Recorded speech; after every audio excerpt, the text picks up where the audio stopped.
What is up, everybody? Keith Jameson, Go Gary Guy 231. I am salty for two things. One, I didn't stuck for about 6.5 minutes and then hit record, so that's disappointing. Secondly, that last Mexico goal, quite painful.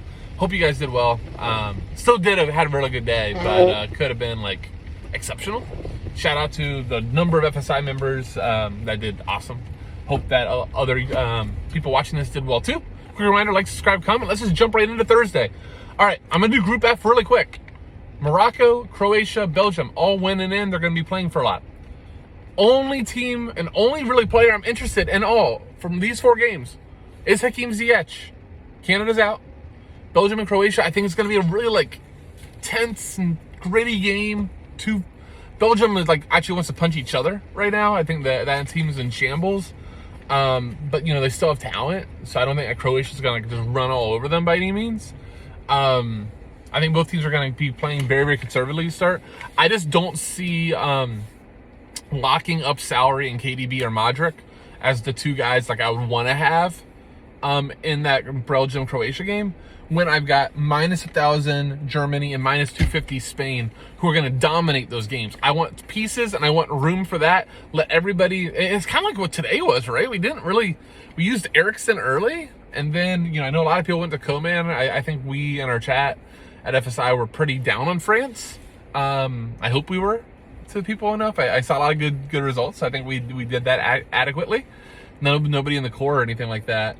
And you just wait late. Hopefully there's busts early. Again, Ziyech being your Ericsson, but I don't think he's as much of a lock as Ericsson was. All right, let's talk about Group E. Spain, really interested in Morata if he starts. Morata's been great for them, but he's been off the bench. I would assume he starts here. He's a mismatch for Japan. Obviously he's a big guy and he moves really well and he has really good hold-up play. All these stuff that can kind of give Japan some problems. I've talked about this with Spain. The hardest part about Spain is outside of really no one. Everybody on Spain has a very, very iffy floor. Okay. So if I'm going to do a Spain piece, it's going to be Morata. It's going to be who I think has the highest goal upside. I would expect him to have PKs too. I'm trying to think if anybody else would have them. Not really. Olmo's been great for them, but he's really expensive. I'd rather have Germany pieces at minus 1,000. 4 times favorite to Spain than Olmo. I think my Spain guy would be Morata, and I like Alba. Alba's been great the whole time. Spain is win and in. Germany at that point, as long as Spain wins, Germany is win and in. So I expect those two teams to pour it on. If there is any ties, it's goal difference. That's going to mean a lot more for Germany than Spain. So Germany's where we're going to go on. Germany is our Mexico, so to speak, this time, where they not only want to win, but they want to win convincingly so that they can make up ground depending on those results. So Spain, just if based on sets, if in Olmo, Asensio's been splitting. Asensio would swap for Pablo Sarabia, and that would still be a split. And if you don't see an Olmo, it would probably be some line of Koke, Pedri, Gavi could take on that side. But they're going to do in-swinger, outswinger, or in-swingers. So right side, or if you're looking at the pitch, left side, in-swinger would be a right footer. So Gavi, Koke, or Olmo, or Pedri, sorry. But again, if Olmo's in, he's easy in terms of sets, but I don't really want him. Like you saw last game, the floor isn't great. Let's talk about Germany, because that's the team I want. Kimmich a lock. These are the perfect Kimmich spots too, because he's not only going to be aggressive shooting the ball, but taking monopoly set pieces. They're going to have a lot of corners. Really like if he comes in, Sane is a 4 eligible, sub 8,000 or mid 8,000 play. I've seen predictions anywhere from Moore, full Crag up top. I can't imagine not playing Thomas Moore in this game. This is the type of games for him. Really interested in Moore or full Crag or both. If you don't want to play Morata, just do both. And I could see Germany against a really bad Costa Rica team hanging 3, 4, 5 goals on them. That is very in play. And then on the other side should be Gnabry. I doubt it's Hoffman, but that's a possible. David Raum, from a floor and cash perspective, really interested as left back. He's going to be bombing forward. You can sell me almost any Germany piece. For GPP, we've seen over and over again, PKs popping up. Gundogan should be on PKs. So I guess he's viable. I would love to see Goretzka, and I think Goretzka is better for that team than Gundogan is.